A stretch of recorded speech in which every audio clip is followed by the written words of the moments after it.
retrouvez maintenant la conférence Le moment actuel de la raison pédagogique organisée par l'Académie catholique de France et KTO Télévision dans le cadre du cycle de conférences Raison et christianisme contemporain. Avec Nathalie Bull, sociologue et directrice de recherche au CNRS, ainsi que Jean-Noël Dumont, philosophe et faisant partie de l'Académie catholique de France, une conférence enregistrée au Collège des Bernardins le 13 octobre 2018.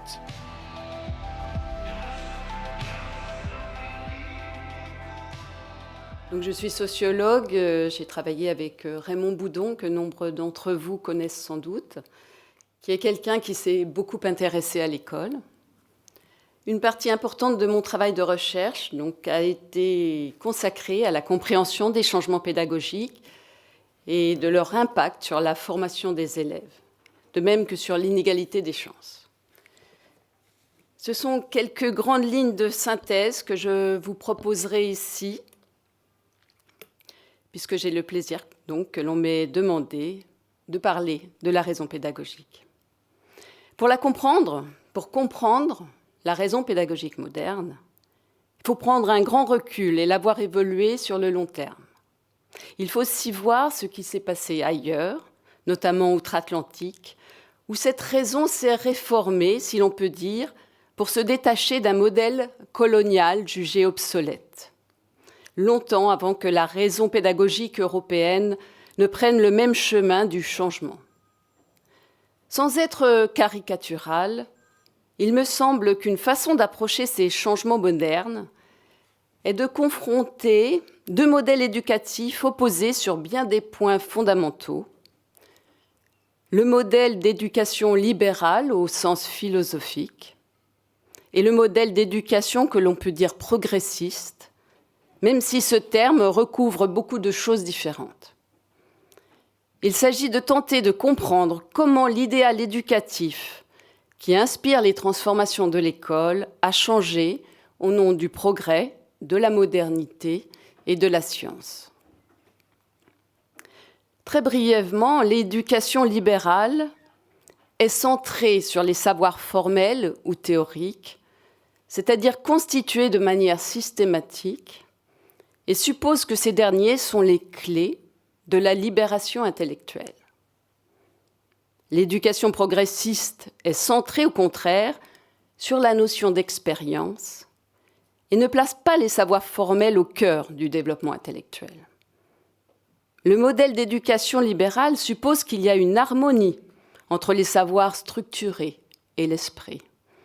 Au contraire, le modèle d'éducation progressiste s'appuie sur l'idée d'une continuité de l'esprit avec la nature, et plus précisément d'une continuité du développement de la pensée, de ses formes élémentaires et intuitives, vers ses formes supérieures et réflexives. La distinction entre éducation libérale et éducation progressiste oppose les idées de transmission, de maîtrise d'une discipline, de compréhension conceptuelle, de discipline mentale et de développement individuel, aux idées donc d'expérience, d'apprentissage situé par le faire, de compétences, de problèmes interdisciplinaires, mais aussi de développement groupal et d'apprentissage coopératif. Selon un épistémologue américain auquel je fais souvent référence, Philmer Northrop, on ne peut comprendre le développement historique des institutions sociales sans une idée claire de l'idéologie philosophique sous-jacente aux phénomènes sociaux observés à une étape donnée du processus historique. C'est le point de vue que je souhaite développer ici. Les changements pédagogiques en jeu traduisent évidemment une transformation des cadres intellectuels, du paradigme philosophique dans lesquels s'inscrit la pensée de l'école. Cette transformation a conduit, en particulier, à substituer des objectifs collectifs, politico-culturels, aux objectifs antérieurs d'émancipation intellectuelle. La thèse que je développerai est que le modèle libéral suppose une dualité du développement humain associant une évolution biologique naturelle, à un développement impliquant constitutivement la médiation des savoirs formels. Par cette deuxième ligne évolutive, la raison s'inscrit en rupture avec le modèle d'évolution biologique. L'éducation libérale a été primitivement centrée sur l'homme et les facultés rationnelles comme expression du divin. Mais j'évoquerai par ailleurs ici les conceptions modernes qui reprennent cette notion de dualité impliquant les savoirs formels. Le modèle progressiste accrédite de son côté une conception unitaire du développement qui s'inspire cette fois-ci assez directement du modèle biologique d'évolution. Je précise que ces deux modèles s'opposent idéalement mais peuvent se retrouver associés dans les pratiques pédagogiques. D'une part, et ne sont pas exclusifs d'autres modèles éducatifs qui ont connu des développements importants dans l'histoire moderne de l'école. Je pense en particulier au modèle d'éducation dit traditionnel tel qu'il est représenté caricaturalement comme relevant de l'imitation ou de la répétition, et au modèle issu des approches behavioristes qui s'appuient sur des apprentissages et expériences spécifiques supposés créer les connexions neuronales adéquates. Ces deux derniers modèles héritent, comme le modèle progressiste, de conceptions psychologiques naturalistes ou encore évolutionnistes. Pour approcher les paradigmes philosophiques qui ont éclairé tour à tour la raison pédagogique, on peut constater à la suite du grand sociologue fondateur, Émile Durkheim, que les grands modèles de formation intellectuelle qui se sont succédés en Occident ont répondu à des idéaux de développement intellectuel et moral inspirés par l'épistémologie dominante, en lien donc avec l'idée de vérité. Ils présentent jusqu'au XVIIIe siècle, et comme je l'ai évoqué, le point commun de s'appuyer sur un dualisme métaphysique séparant le monde de l'esprit du monde naturel. Chez Platon, la possibilité de la connaissance s'explique par la substance immatérielle de l'âme, apparentée à celle du monde immuable des idées. La conversion de l'âme à laquelle tend l'éducation platonicienne, des philosophes rois dans la République, marque l'arrachement de l'individu au savoir traditionnel, aux préjugés et aux opinions, par sa formation à l'analyse intellectuelle conçue comme préparation à la dialectique, qui est science des formes intelligibles, et donc méthode de recherche du vrai, ouvrant les voies de l'accès au bien. Ces conceptions ont été ravivées sous l'influence du christianisme.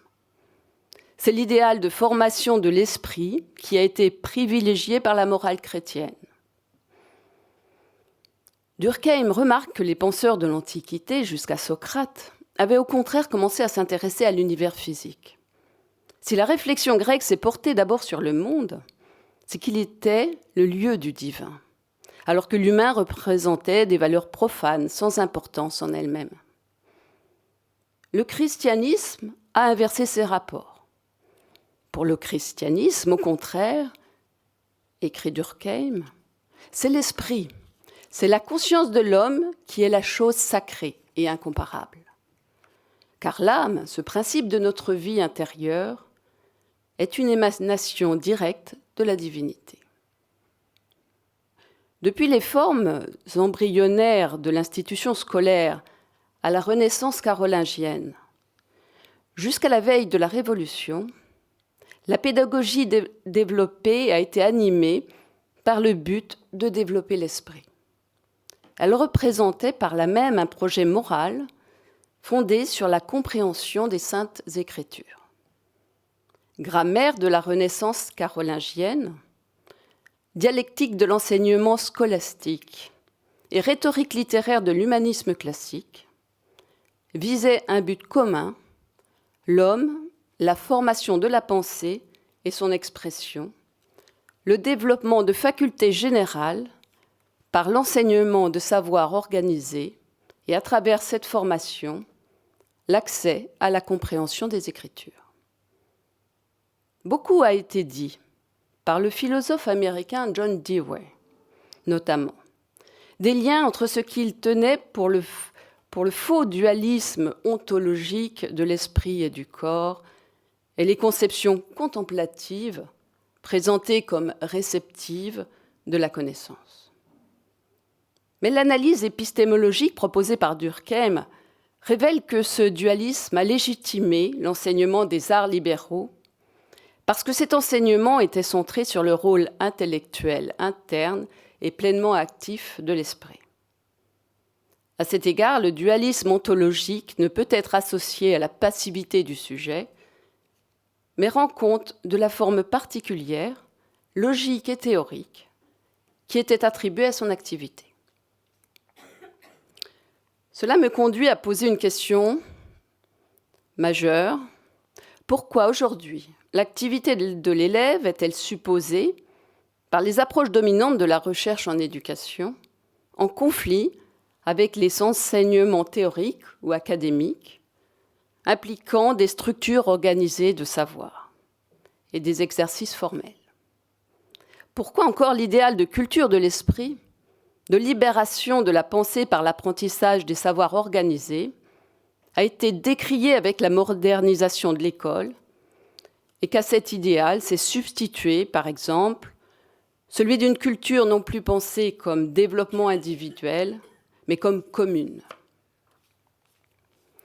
La revendication d'une culture dite commune constitue un désaveu de la culture en tant que telle. Cette dernière est détachée de sa portée humaniste universelle et relativisée, associée aux valeurs de groupes sociaux particuliers, inscrits dans le temps et l'espace. La fonction de la culture commune n'est pas l'émancipation individuelle, mais la socialisation collective, si l'on peut dire. Mon explication met en jeu, je l'ai annoncé, la domination d'une nouvelle idéologie philosophique sur la pensée de l'école. Dans ces évolutions, le XVIIIe siècle a représenté une période charnière, marquée par un changement profond des approches en épistémologie et en psychologie, sous l'influence de l'empirisme lockéen, et puis plus tard, de l'évolutionnisme. La psychologie associationniste des penseurs empiristes classiques enracine toute la vie mentale dans la combinaison d'idées issues au départ des organes sensoriels. Elle a alimenté, plus tard, la philosophie positiviste au XIXe siècle. Les empiristes britanniques, en vertu du rôle qu'ils accordaient à l'expérience sensorielle dans la formation de la pensée, ont discrédité non seulement le dualisme corps-esprit, mais toute la dualité du développement de la raison humaine. Ce dernier était conçu sur la base d'un modèle unitaire d'association des idées, allant des sensations primitives aux idées complexes. Toute la vie mentale était supposée dépendre des évocations associatives automatiques déterminées par nos expériences passées. On peut constater une manifestation de l'influence de l'empirisme classique dans le reproche fait aux humanités par le philosophe positiviste Alexander Bain, dans son ouvrage The Science of Education, publié en 1879, de provoquer dans l'esprit l'habitude de la servitude. Réagissant à un tel reproche, l'historien de l'éducation Gabriel Comparet remarque le singulier revirement de pensée par lequel les études libérales par excellence devenaient une école de la servitude intellectuelle. Comparet comprend bien que ce retournement est issu de l'héritage de l'empirisme lockéen, entraînant un déni de toute indépendance, de toute vie propre à l'esprit. L'abandon du dualisme a conduit à fonder le projet de l'éducation dite moderne sur de nouvelles conceptions des sources de la liberté et du progrès moral. Une théorie de la connaissance s'est développée qui reposait sur l'empirisme lockéen et soutenait que l'homme, dont les connaissances se développaient par réception des données sensorielles, était façonné par son environnement. De là, il devenait possible d'imaginer que la vie sociale et intellectuelle de l'homme démocratique moderne pouvait être mise en complète harmonie avec les lois de la nature. Nous vivons encore aujourd'hui dans le sillage de ces développements premiers des sciences dites de l'éducation. La psychologie fonctionnaliste ou adaptative, qui alimente en particulier la philosophie du pragmatisme, a réinterprété plus tard ces conceptions à partir du darwinisme. Mais comme on l'a vu, empirisme classique, behaviorisme et fonctionnalisme partagent un même naturalisme qui ne reconnaît pas au savoir explicite ou encore structuré, systématique, théorique ou formel, un rôle propre dans le développement intellectuel. Ces grands courants philosophiques inscrivent les fonctions supérieures de la pensée dans la continuité du développement des fonctions primitives. La philosophie marxiste, de son côté, a offert une autre version de ce mouvement. Très généralement, l'idée d'évolution qui a traversé le XIXe siècle a légitimé un renversement ontologique entre l'idée de nature humaine et l'idée de milieu ou de rapports sociaux. On pouvait espérer alors, à partir de l'éducation, que la vie sociale et intellectuelle de l'homme démocratique puisse être mise en complète harmonie avec les lois de la nature. L'idée d'évolution satisfaisait admirablement les aspirations morales associées à l'émergence de la démocratie moderne. Nombre de penseurs du social et de l'histoire ont cru que les découvertes des doctrines évolutionnistes offraient alors des cadres scientifiques pour traiter les problèmes de société. L'idée de progrès de l'espèce qui leur est liée traverse le XIXe siècle. Le progrès social qu'au siècle précédent, on attendait de la raison, de la diffusion des lumières, était maintenant attendu des progrès du caractère social humain, de l'influence des circonstances, de l'environnement sur l'action, sur la formation de la volonté. Les êtres humains paraissaient les produits malléables de l'ensemble des relations sociales. Un renversement fondamental de l'ontologie sociale et humaine vient aux conséquences de ces représentations. Elles engageaient à la disparition de l'idée de nature humaine centrée autour des facultés rationnelles. Les doctrines évolutionnistes ont appréhendé la question de la nature de l'homme, donc à partir de la biologie. Les apprentissages qui hier permettaient la compréhension et la discussion des textes canoniques ne s'accordaient plus avec l'éducation morale du sujet du point de vue biologique.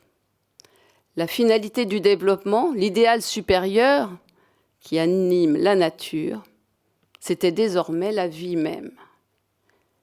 C'est le progrès de la vie que la formation de l'homme devait donc servir. Comme un historien américain l'a écrit, la morale elle-même recevait, pour la première fois, un fondement scientifique. La raison et l'intuition avaient lutté en vain avec le problème du mal dans un univers logiquement ou idéalement bon. L'évolution rendait le problème hors de propos, parce que le mal, désormais considéré comme un mauvais ajustement à la nature, devait inévitablement disparaître dans cette plus grande harmonie qui était bonne.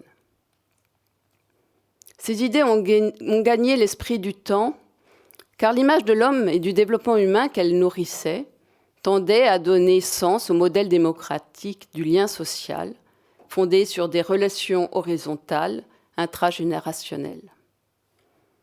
La conception de l'homme qui l'accompagnait était en effet associée à un projet social. La plupart des textes des pédagogues modernes, plus justement identifiés comme progressistes, se rencontraient à cet égard au point de vue des finalités, comme au point de vue des méthodes. Ils se retrouvaient autour du modèle biologique du développement et de son naturalisme moniste qui rendait compte chez eux de la formation des personnalités humaines et du développement de la pensée.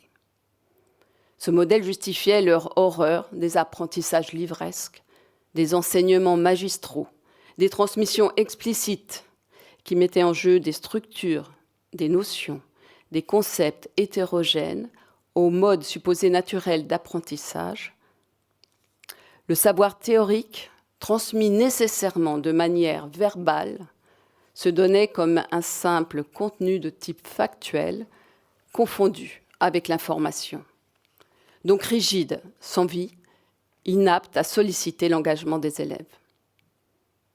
De manière corrélative, ces conceptions associaient les notions d'éducation morale et intellectuelle à la formation de l'individu dans son ensemble par l'expérience, conçue principalement comme expérience pratique et sociale.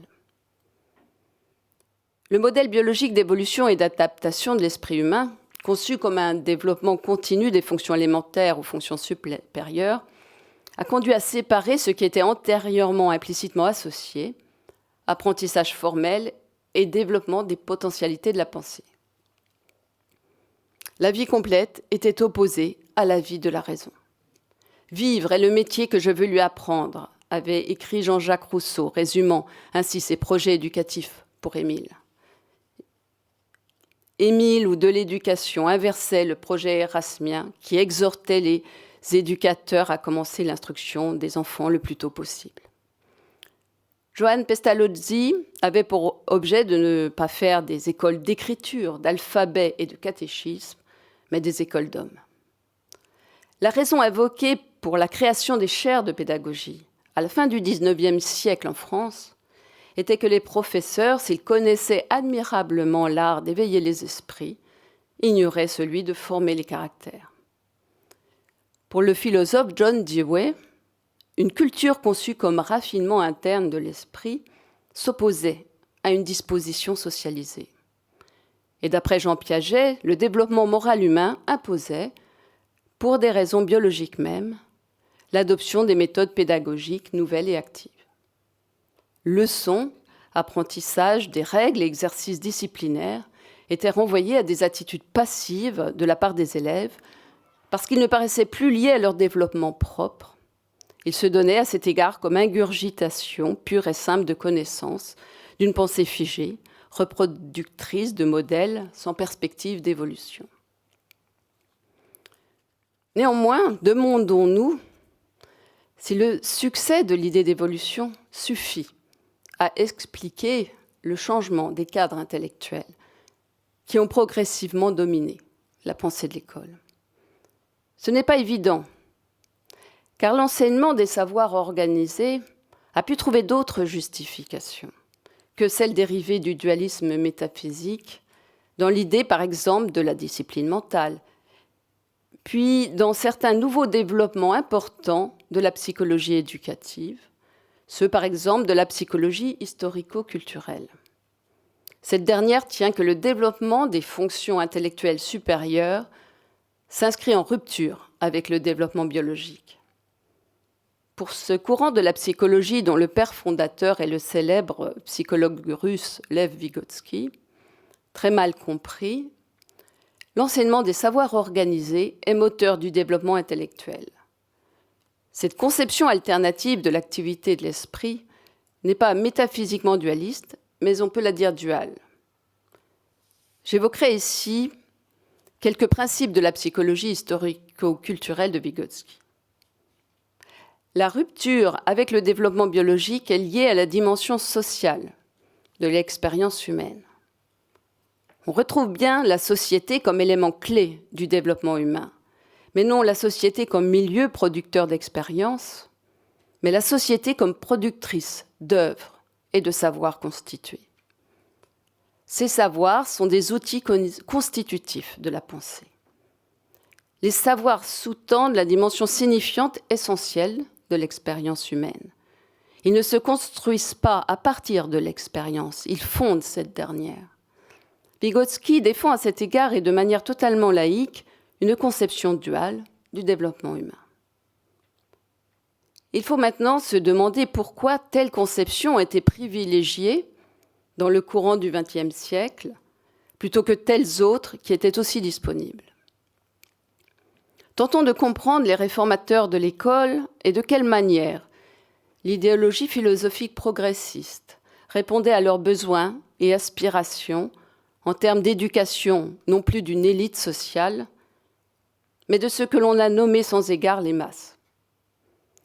Il faut comprendre la domination des nouvelles idées dans un contexte d'expansion scolaire et de forte politisation de la pensée éducative.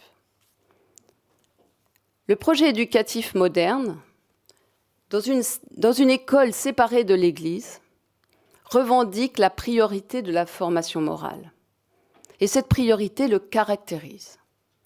L'école, inspirée par les sciences humaines alors toutes jeunes, et en particulier les premières sciences de l'éducation, s'est donc sentie légataire de la fonction éducatrice de l'Église. De manière souvent superficielle, et on a vu pourquoi en fonction des partis pris théoriques, les nouvelles idées éducatives revendiquent la promotion de la liberté, l'attention aux motivations et pour tout dire une forme de centration sur l'élève. Néanmoins, on a plutôt donné la priorité à ce qu'on nomme vaguement la socialisation sur l'émancipation individuelle. Les préoccupations sociopolitiques développées avec l'expansion des systèmes éducatifs peuvent expliquer la réinterprétation des conditions éducatives, de la liberté et du développement intellectuel et moral. Les États-Unis ont d'ailleurs mis en œuvre ces idées bien avant l'Europe, en lien avec une expansion scolaire déployée dès le début du XXe siècle. L'expansion scolaire a en effet fortement déstabilisé l'école. Cette dernière a été remise en cause compte tenu de ses missions complexes dans nos sociétés démocratiques modernes. L'école moderne est en réalité face à un dilemme qui la mine. Je propose, dans ces derniers mots de mon exposé, de vous en esquisser les traits profonds qui peuvent expliquer sa fragilité face aux idéaux pédagogiques multiples et variés, facilitant non pas l'éducation de l'esprit, mais la dite massification de l'école. Avant l'expansion scolaire, le système qui prévalait correspondait à ce que l'on peut décrire comme un modèle de parrainage, où le processus de sélection était contrôlé par les élites établies qui distinguaient leurs futurs pairs à une étape précoce et les formaient intellectuellement dans cet objectif de les succéder. L'éducation formelle reposait sur la croyance à la valeur intrinsèque de l'éducation. Mais en dehors de ces processus de parrainage, les statuts sociaux étaient dans l'ensemble prédéterminés socialement. Le développement économique a permis et même encouragé l'investissement de tous les groupes sociaux dans l'éducation secondaire et supérieure. Ces évolutions des choix scolaires ont marqué la transition d'un système éducatif socialement stratifié à un système plus intégré, où l'école, malgré elle, devient le lieu central de la sélection sociale. C'est ce qui explique l'importance de la problématique de l'égalité des chances pour la sociologie de l'éducation et les politiques scolaires contemporaines. Ce nouveau système de sélection sociale n'est plus celui du parrainage, mais peut être décrit par la métaphore de la compétition. Le problème est qu'en conséquence, la mission première, intellectuelle et culturelle de l'école a été réduite et altérée. La responsabilité de la sélection pèse en effet sur l'institution scolaire. Cette sélection est alors repoussée le plus possible pour offrir les meilleures chances aux individus de révéler leurs qualités, qui ne sont pas nécessairement académiques. De fait, l'éducation par les savoirs formels, l'éducation intellectuelle, a été décriée et sa valeur intrinsèque critiquée, l'objectif dominant étant de maintenir le plus longtemps possible tous les élèves dans la dite compétition. Ainsi, les politiques scolaires ont été amenées à confondre démocratisation et massification. Elles n'ont pas cherché à développer véritablement la mission pédagogique de l'école, mais sa mission morale, à travers l'idée, par exemple, de socialisation. Elles ont donc été la proie des idées éducatives à la mode, qui avaient le privilège de se prévaloir de la science, comme je l'ai évoqué. Les scolarisations ont donc été prolongées avec une idée première de formation pour la société démocratique. L'éducation intellectuelle et culturelle est de fait prise en charge en partie en dehors de l'école par des processus divers socialement biaisés. Petits cours privés, activités extrascolaires, etc. Ce développement paradoxal des rôles relatifs de sélection et d'instruction de l'école et de la société constitue sans doute un facteur majeur des voies contre-productives souvent prises par les politiques scolaires. La raison est que la mission fondamentale de l'école n'est pas de sélectionner et celle du marché n'est pas d'éduquer intellectuellement et culturellement. Les groupes désavantagés sont toujours perdants au bout du compte, car ils n'ont pas de véritable accès à une école de grande qualité. Ces évolutions révèlent, à mon sens, le peu de cas au final accordés par les acteurs politiques au développement du pouvoir de pensée des individus. Mais une certaine crainte de ce pouvoir explique que l'enjeu soit en premier, peut-être de les contrôler. Les fondements évolutionnistes de la pensée pédagogique moderne ont conduit à associer le bon en éducation au progrès général de la société plutôt qu'à celui de chacun de ses membres. La raison pédagogique qui en dérive a non seulement permis de faciliter la massification de l'école, mais elle a tendu à répondre à un besoin, sans doute inavoué, de contrôle. J'ai décrit ici, bien sûr, des évolutions qui se sont produites sur le long terme. Je vous remercie. Vous écoutez actuellement une conférence intitulée « Le moment actuel de la raison pédagogique », organisée par l'Académie catholique de France et KTO Télévision dans le cadre du cycle de conférences « Raison et christianisme contemporain ». Avec Nathalie Bull, sociologue et directrice de recherche au CNRS, ainsi que Jean-Noël Dumont, philosophe et faisant partie de l'Académie catholique de France. Une conférence enregistrée au Collège des Bernardins le 13 octobre 2018.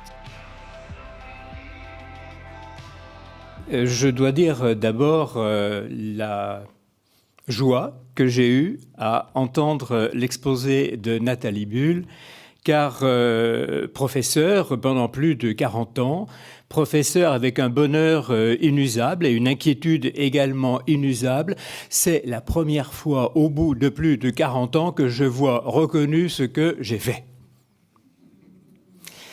Alors que depuis 40 ans, je ne cesse d'entendre des discours qui contredisent ce que je fais dans la salle de classe et ce que beaucoup d'autres font en réalité. Car nous vivons une dissociation incroyable du discours pédagogique et de la réalité de ce qui se passe dans l'humble espace d'une classe.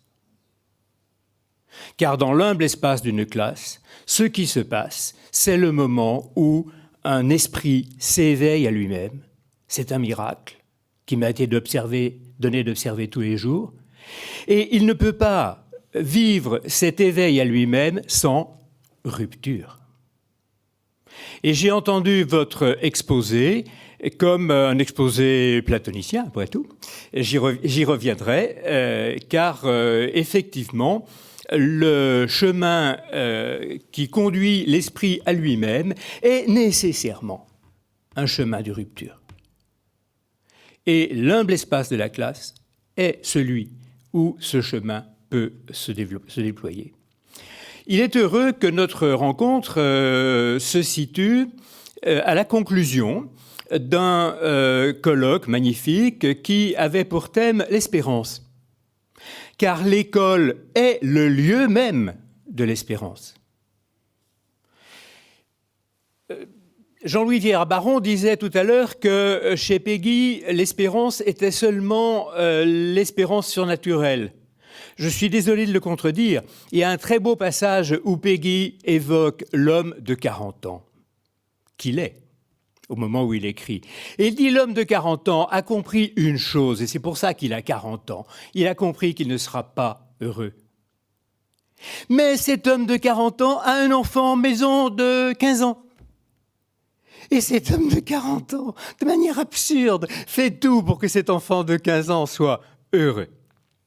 Et donc l'éducation, que ce soit à l'école ou dans la famille, est vraiment l'exigence même de l'espérance. Il devrait être interdit aux désespérés d'enseigner.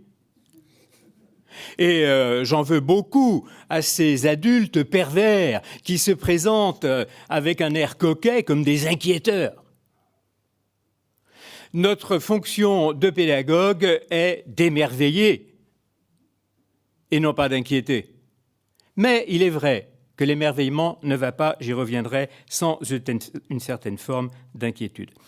Il est bon que cette réflexion se déroule aussi dans ce collège des Bernardins qui a eu la joie de recevoir le pape Benoît XVI et qui rappelait que ce collège des Bernardins est celui où de jeunes moines se consacraient à déchiffrer les signes. Et que déchiffrer les signes, que ce soit ceux, comme vous le disiez, de la grammaire, de la rhétorique, de la dialectique ou de la musique, parce que Benoît XVI tient beaucoup à la musique, que ces signes sont au fond une quête de Dieu. Et que cette quête de Dieu permet au lieu d'étude de chercher dans les choses qui passent celles qui ne passent pas. Alors revenons à la mission de l'école. Je ne ferai pratiquement que mettre des notes au bas de page de ce que Madame Nathalie Bull a dit. L'école n'est pas la famille, l'école n'est pas un mouvement de jeunesse, l'école n'est pas un club de sport, l'école n'est pas une chorale. Elle n'est pas non plus un réseau social, ni un quelconque moyen audiovisuel. Le propre de l'école, c'est qu'elle éduque en tant qu'elle enseigne. L'école éduque en tant qu'elle enseigne. Ce que ne fait pas la famille, ce que ne fait pas la chorale, ce que ne fait pas le mouvement de jeunesse, ce que ne fait pas le club de sport. Le propre de cette mission d'enseignement, c'est évidemment d'être un chemin de la raison. Et c'est bien aussi ce qui justifie notre colloque ici. Or, ce mot de raison, on a eu à le rencontrer plusieurs fois, a subi une évolution très forte au cours des siècles, puisqu'elle désigne dans la philosophie classique ce qui oriente l'esprit vers la vérité, ce qui le rend capable de vérité et ce qui le rend même capable de Dieu. Et donc, c'est ce qui l'oriente, comme je le disais en rappelant les mots de Benoît XVI, vers ce qui ne change pas. Et puis, le mot « raison », à partir de la modernité, a pris une autre acception de capacité de calcul, ce que les gens appellent l'intelligence. Et cette capacité de calcul ne s'intéresserait pas à ce moment-là à l'être des choses, mais à leur relation. C'est Hobbes qui en a donné la formulation la plus claire. Penser, c'est calculer. Ratio, now is but oratio. Comme je n'ai aucune confiance dans ma prononciation, le discours, la raison maintenant n'est que discours. Et vous évoquiez Platon. Dans la caverne, Platon nous dit que dans la caverne, il y a des gens plus malins que d'autres qui sont capables de repérer le retour régulier des ombres, qui, repérant le retour régulier des ombres, sont capables d'être des manœuvres plus dégourdies dans la caverne, plus malins, qui vont gagner dans la caverne, puisqu'ils seront capables d'anticiper selon des lois qui leur permettent d'observer la relation des phénomènes. Et Platon nous dit bien que pour aller de l'apparence à la réalité, il faut une rupture et qu'il n'y a aucun prisonnier qui sorte délibérément et de son propre mouvement de la caverne en se demandant si ça serait mieux ailleurs. Il faut aller le chercher et lui casser le cou pour qu'il se retourne de l'ombre à la lumière. Et au fond, toute l'opération de la raison est cette opération de rupture. Et donc, la présentation que vous avez faite peut se résumer comme la distinction entre une pédagogie de la rupture et une pédagogie de la continuité empirique qui peut suffire dans la caverne, mais qui ne suffira pas pour en sortir et pour aller se mettre en quête de la réalité des choses. Nous sommes, nous autres philosophes, les héritiers de quelqu'un qui a été condamné comme corrupteur de la jeunesse.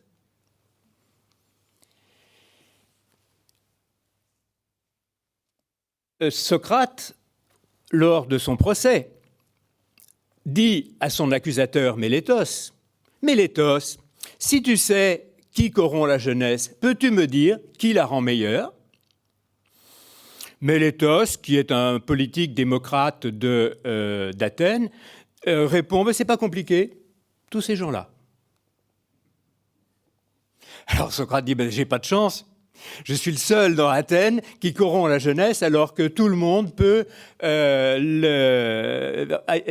améliorer la moralité de cette jeunesse. » Et Mélétos, alors c'est pas Mélétos, c'est dans un autre texte que je ne suis pas allé chercher, mais c'est dans Platon, un autre interlocuteur de Socrate lui dit « Mais tu sais, on apprend le grec, on ne sait pas qui nous l'a appris.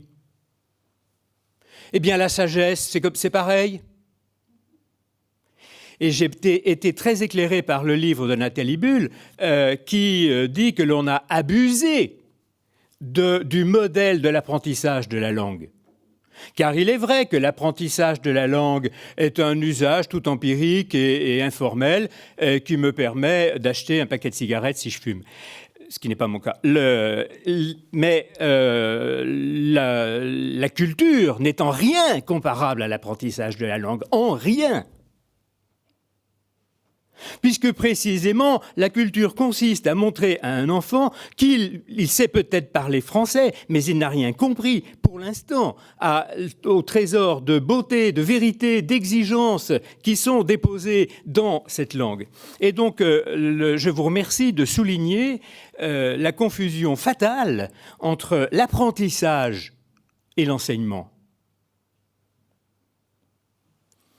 Et nous avons une pédagogie qui marche cul par-dessus tête parce qu'elle prend pour modèle l'apprentissage.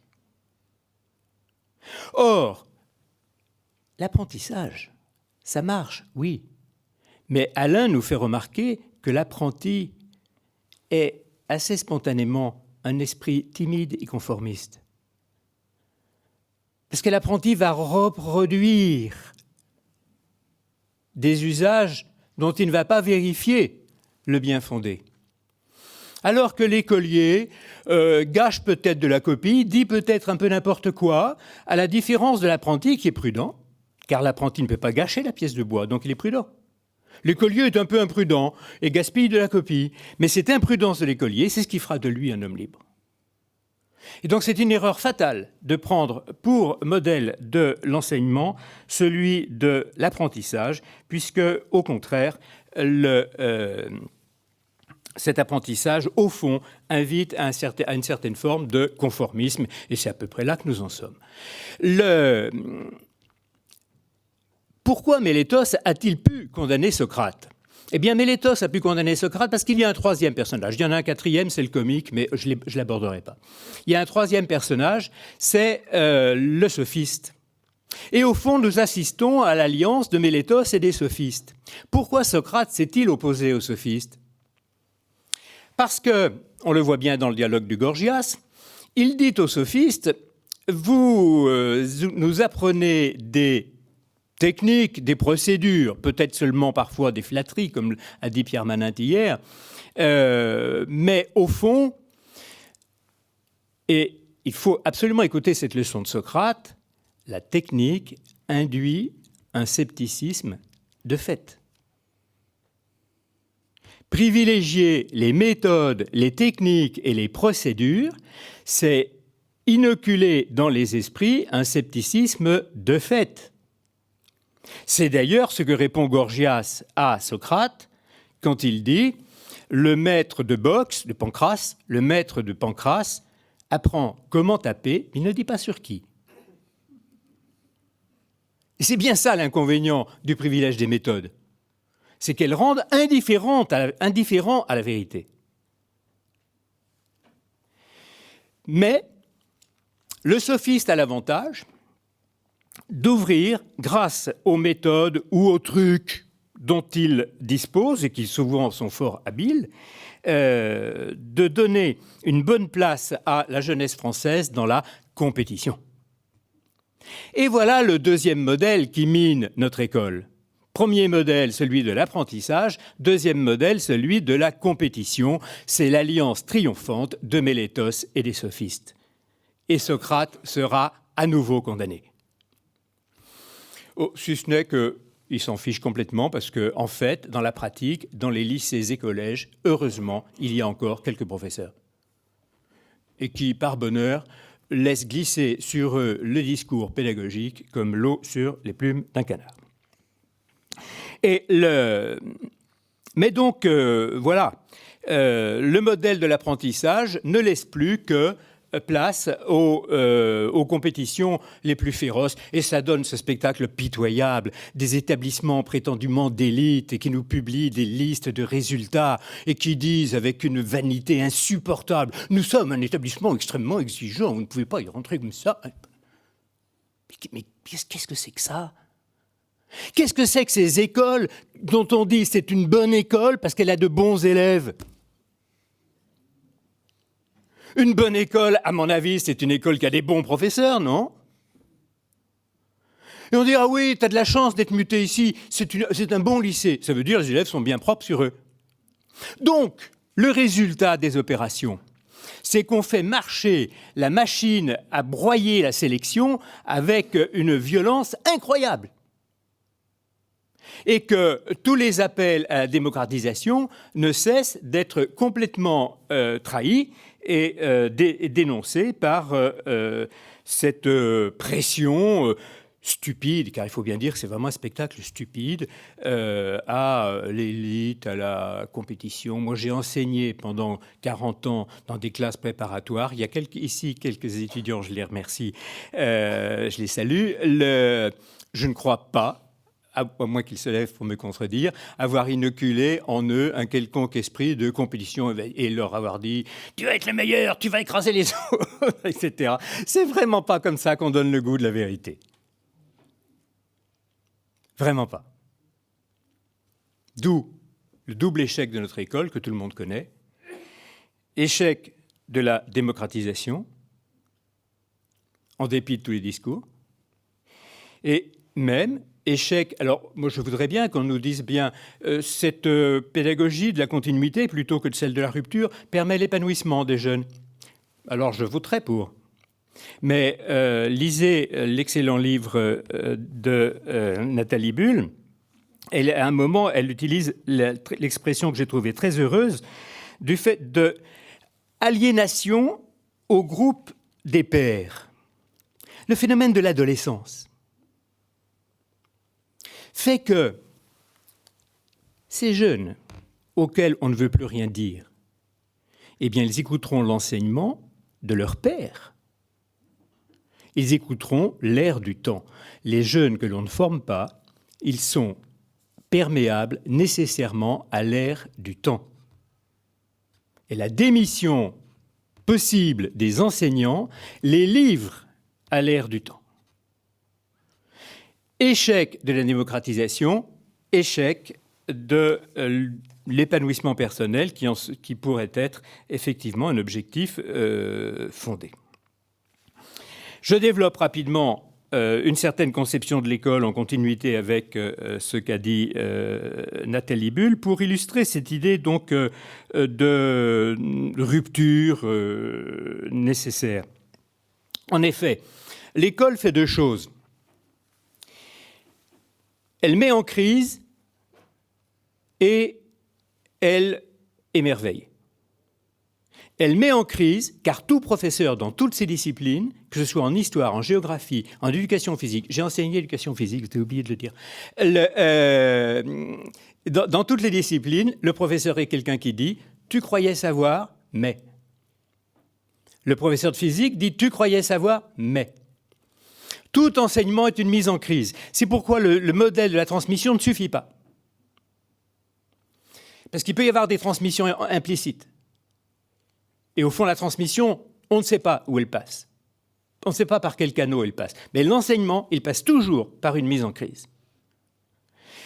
Ce qui fait qu'effectivement, parfois, un étudiant, un élève peut s'en trouver troublé, de voir vaciller ce que jusqu'à présent il croyait savoir.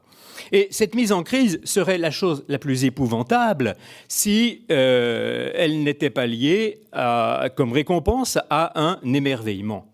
Que fait un enseignant ? Il fait partager l'émerveillement pour un monde intelligible. Partager l'émerveillement devant un monde intelligible. On n'a pas le droit d'enseigner si on pense que ce monde est absurde. On n'a pas le droit d'enseigner si on pense que ce monde est dégueulasse. C'est ce que dit Hannah Arendt. L'enseignement, c'est le geste par lequel on dit aux enfants « Voici notre monde ». Et un adulte qui se refuse à faire ce geste de présentation « Voici notre monde » ne devrait pas avoir le droit de parler à des jeunes gens.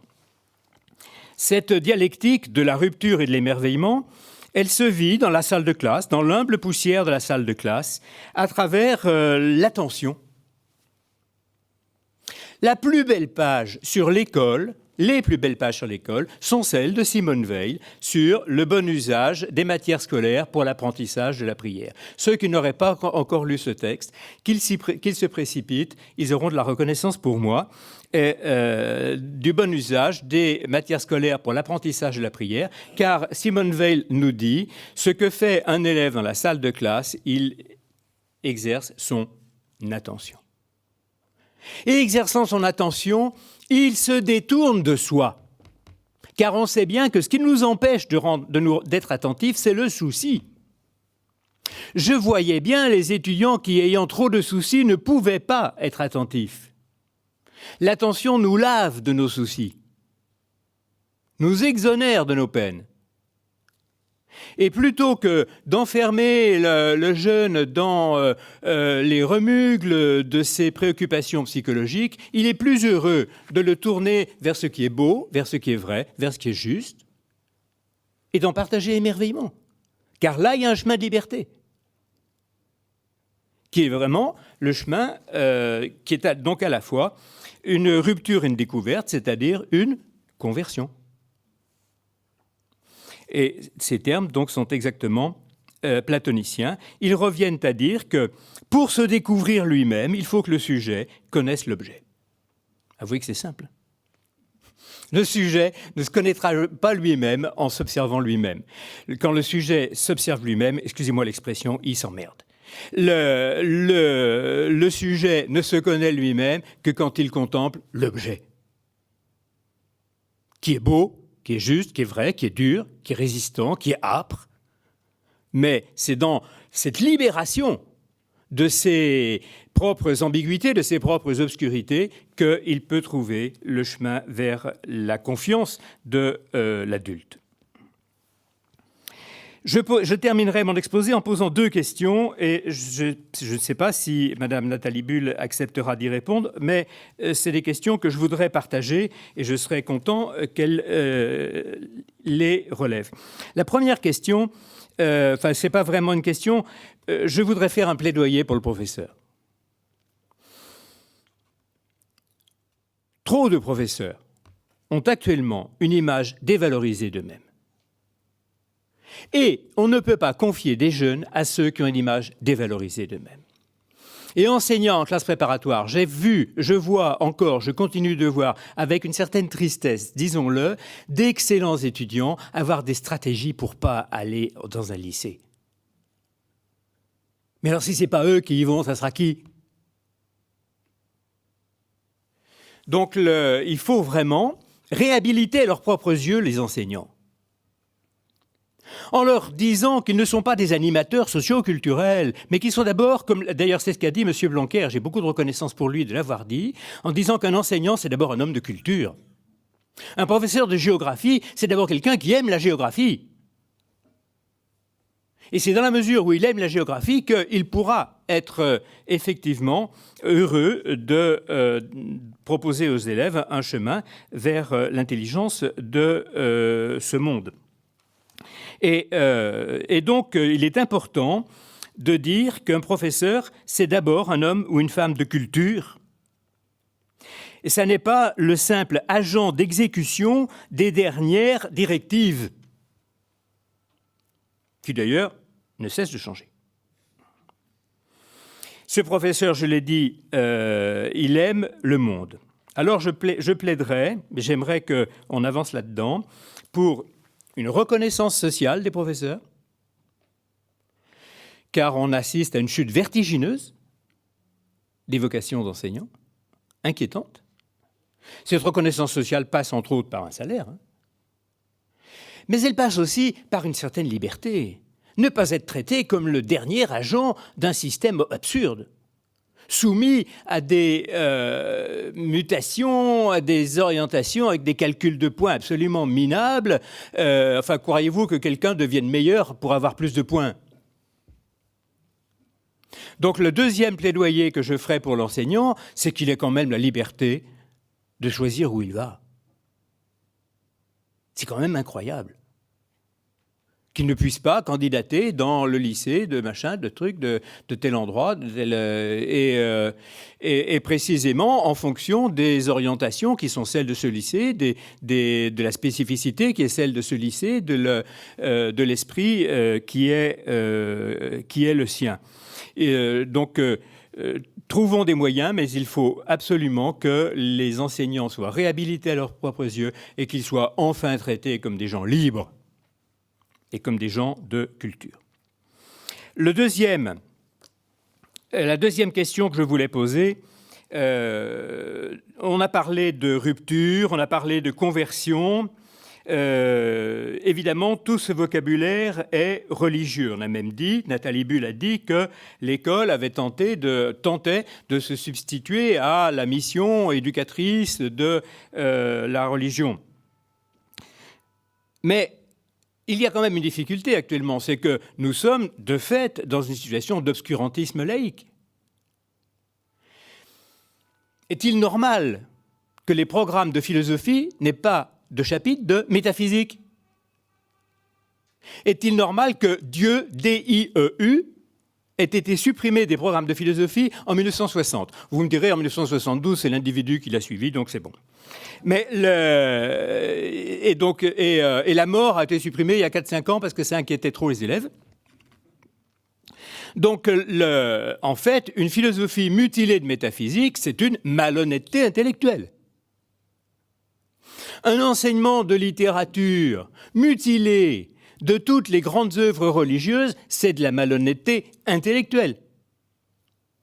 Donc, on est bien loin de l'objectivité. On est dans une oppression qui fait que, à part quelques-uns, la plupart des enseignants se trouvent très timides pour parler de Dieu, qui devient vraiment, comme dit Houellebecq, il y a une seule chose comparable au sexe, c'est Dieu.